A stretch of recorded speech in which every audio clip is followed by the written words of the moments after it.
Please, I beg you. Let's get a divorce and just get out. I've inherited the condo and you're no longer of any use to me. Saying this, my husband, Landon, got down on his knees. Being happy after hearing what my husband had to say, I took something out of a drawer. Yeah, sure. Here are the divorce papers. I left immediately, just as my husband wanted. My name is Allie. I am a 34-year-old office worker. I am still working at the advertising company where I started working after graduating from college. At first, I didn't know what was right or left, but after 12 years like this, I seemed to grow up naturally. I am now in a position to manage my subordinates as a general manager, and I am busy working every day. I love my job very much, so I can work as much as I want. Before I knew it, I was neglecting my private life.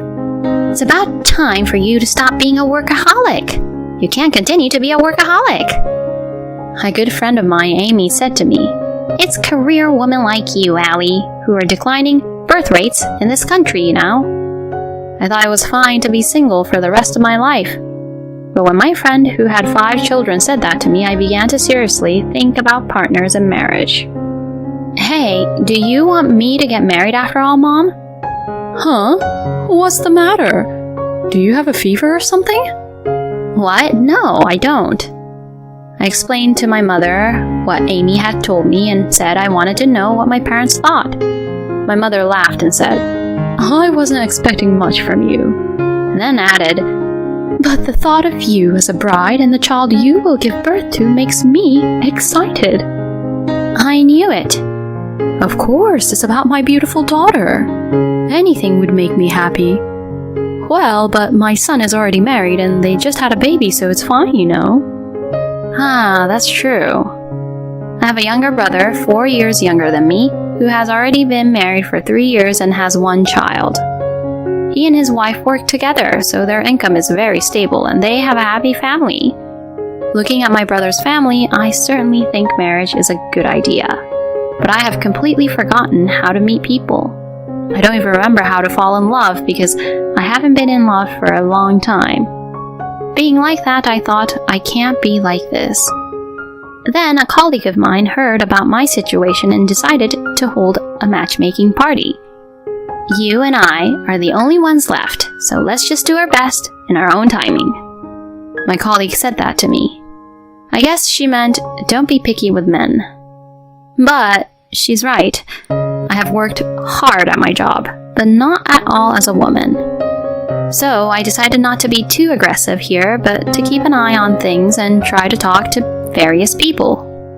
At the party, as expected, my colleagues and I were the eldest people from the group. The men were all in their late 20s, about 5 or 6 years younger than us. But they were all calm and easy to talk to, and I simply enjoyed the party. We switched seats and I talked with the man next to me about a number of things. That man was Landon, who later became my husband. Landon was very friendly and cheerful, but not childish or younger than me. Moreover, he and I shared the same taste in music and we had a lot of fun talking. Then we exchanged contact information and we started meeting together. There was just a live concert of an artist we both liked in common, so we went to see it together. Then we went for a drive, had tea at a cafe, and went out for drinks. And we grew closer and closer, and we ended up going out. I thought I had forgotten how to fall in love, but that didn't matter when I fell in love. We just enjoyed our time together so much. And then we started dating, and a year passed in a blink of an eye. I don't think a year has ever felt so fast. Then one day, he invited me to dinner at a fancy restaurant with a beautiful night view. I found myself having a little expectation, and as I had the meal with him, I was thinking, no way, to myself, wondering if it was possible. The meals were very good, but I was more nervous about what was going to happen next. Then he pulled a ring out of his suit pocket and proposed to me. Allie, marry me. Let's build a nice, warm family together from now on. Yes. Thus we got married. When I reported to my friends that I had decided to get married, they cried and were happy. I'm so happy that you finally found happiness, Allie. Thank you. Please come to the wedding too. Of course, I'll be there. When I reported that to my parents, they were both very happy as well. I knew that both my father and mother were looking forward to my marriage. Then, after meeting both of our families, he and I had our wedding ceremony. My friends and colleagues all congratulated us, and I was beyond happy. Then, my married life with Landon started. Allie, welcome back. I'm home. Dinner is ready. Today is curry. Wow, looks delicious. I'm going to go get changed. My husband always cooks for me because he finishes work earlier than I do. To be honest, I'm not a very good cook, so I really appreciate it. Besides, his meals taste so good. He says it's not his own skill because he follows the recipe, but I still think it's great that he can follow the recipe exactly, and it tastes really good. So, I think he's a very good cook. Thanks to my husband's cooking, I can work overtime without any worries.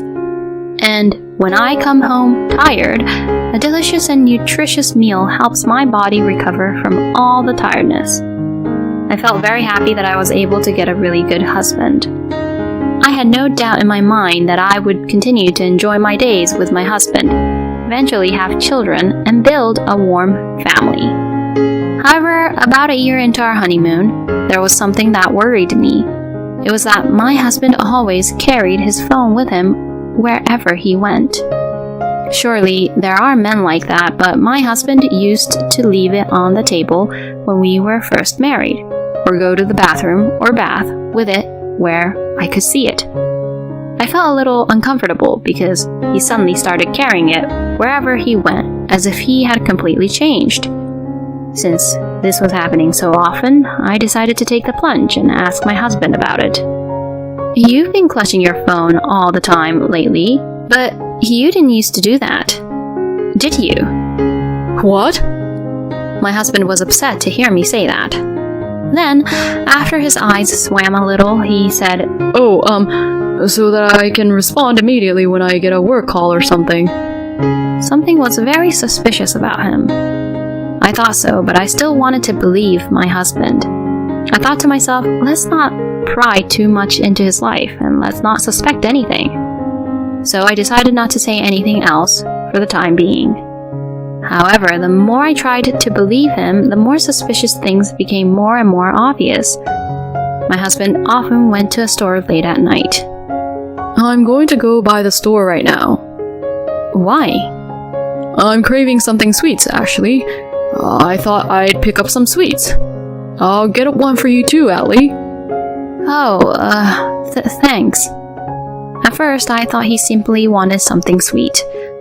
But even for that, he often goes to the store frequently. And since it takes only 5 minutes to get to the store, which is really close by, even if he gets a little lost in the store, he should be able to return home in about 15 to 20 minutes. But when my husband went to the store, he always didn't return for about 40 to 50 minutes. And if he wanted something so sweet all the time, I once bought him something sweet at a pastry store on my way home from work. But my husband did not look very happy, and with a wry smile on his face, he said, "Thank you." It was then that I realized that my husband was not there at the store to get sweets. So what on earth was he doing there? I was very curious, but I did not know how to ask him. And furthermore, my husband started going out drinking a lot on weekends. He used to come home on time and cook dinner for the two of us, but recently he had been out drinking with people from work and didn't come home until late at night or until dawn.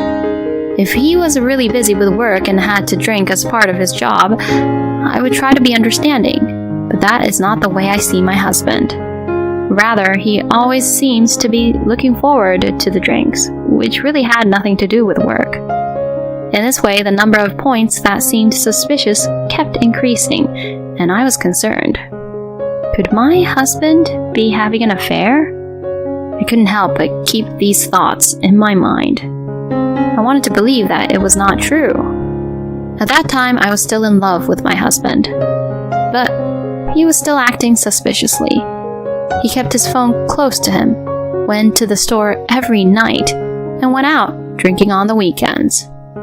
I was very distressed because I was getting bothered. While I was having such a hard time, I received a call from my friend, Amy. "Hey Allie, you're not divorced, right?" "What? What are you saying all of a sudden?" I was surprised to be asked such a question out of the blue. And my friend said, "Your husband came to the real estate agency where I work." "What? To the real estate agency?" My husband has never talked about moving or building a house. Why would my husband go to such a place? As I was thinking this, my friend, looking a little uncomfortable, says, "Actually," and began to talk. To my surprise, she told me that my husband had visited the real estate agency with a woman whom I've never seen before. I had never spoken to Landon directly, so I don't think he was aware of me. But I was at your wedding, so I knew what he looked like. And besides, I recognized the same person because he wrote his name down. So it was definitely your husband, Allie. No way. I felt as if I had been hit on the head with something. My husband, in other words, was having an affair. I had no solid proof, but I guessed that was the case. My husband's suspicious behavior until now became clear to me. I felt like I had connected the dots. I didn't want to think that, but I knew it was what I had expected. I was in shock, but I also felt somewhat blown away. To my own surprise, I felt my love for my husband disappear, bit by bit. Then I decided to request an investigation by an investigation agency in order to obtain solid evidence. I could no longer be kind to my husband. He would talk to me in a natural way, but I would get annoyed because the affair would flicker in my mind. So I often acted coldly, and my husband was troubled. "Oh, what's wrong? Are you in bad mood?" "It's nothing." "Oh, I see." My husband would look awkward and quietly go into his room and not come out for a while. Then my husband says that from this month, he has been going on more and more business trips, and he is away from home for 2 or 3 days every week.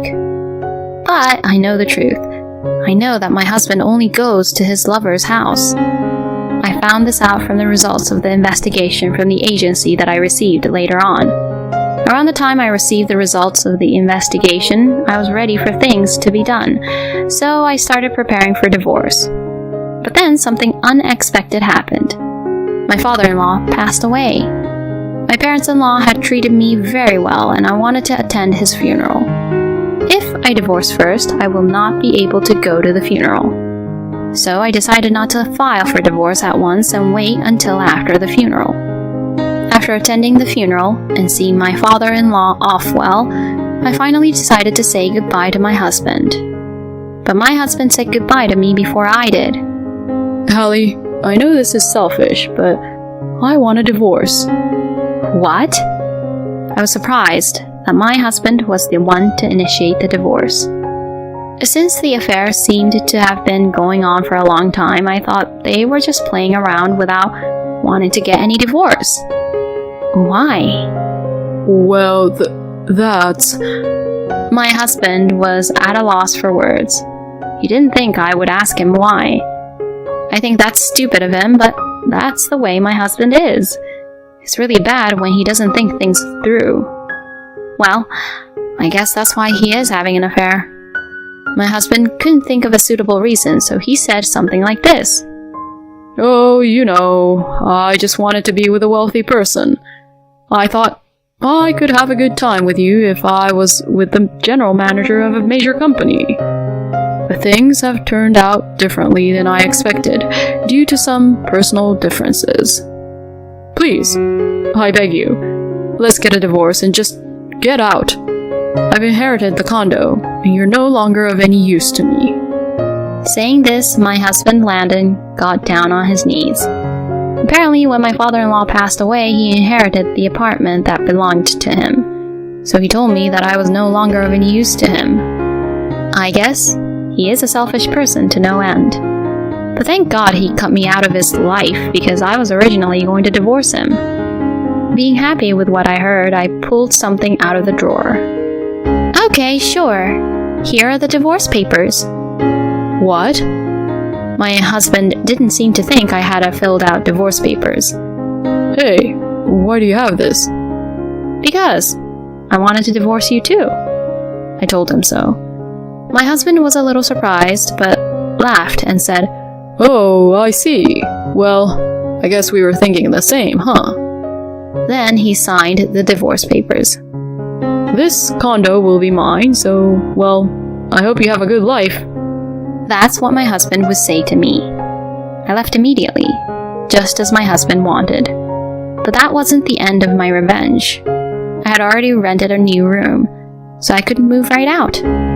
Then I sent a content certified letter to his office. Soon after that, I received a phone call from my husband. Why would you send that to my office? Because I need to have you judged for your wrongdoings. Don't you think so? I know you were having an affair. I will make sure you pay me alimony. No way! Landon had no idea that I knew that he was having an affair. He seemed a little awkward, but soon returned to a triumphant mood. Well, but I inherited a condo, so I can pay alimony. Oh, what a relief then. You and your mistress's alimony together would be about $60,000. $60,000? Well, we can get by if we sell the condo. My husband says so, but he was quite upset. But I told him a fact. I'm sorry, but I don't think you'll ever be able to sell that condo. Huh? Why not? First of all, that condo is like 20 years old. It's not going to sell in the first place when it's used for some time like that. And next year, a much taller condo will be built next to your condo, so the view of the scenery from your condo won't be as good. And with that, the value would go down in no time. No way. My husband apparently didn't think about that.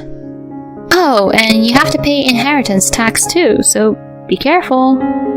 He didn't seem to have heard me and didn't respond. I decided I had enough and hung up the phone. Then, through my lawyer, I filed a claim for alimony against my husband and his mistress.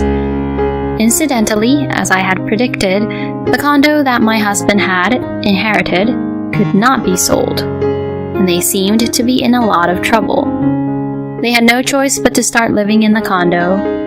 But the condo is old-fashioned, and the high floors make it inconvenient and difficult to live in, and the high maintenance costs make life difficult living there. But even if they wanted to let it go, they could only sell it at a low price, so they are unable to take the plunge. When I heard this story from a mutual friend, I thought to myself, suck it up. Meanwhile, I am living comfortably by myself in a newly rented apartment. Since I don't need to be in love for a while, I'm going to continue to devote myself to my work and try to be filial in other ways, such as giving my parents trips as gifts. Thank you for watching to the end. Please subscribe to our channel. See you in the next video.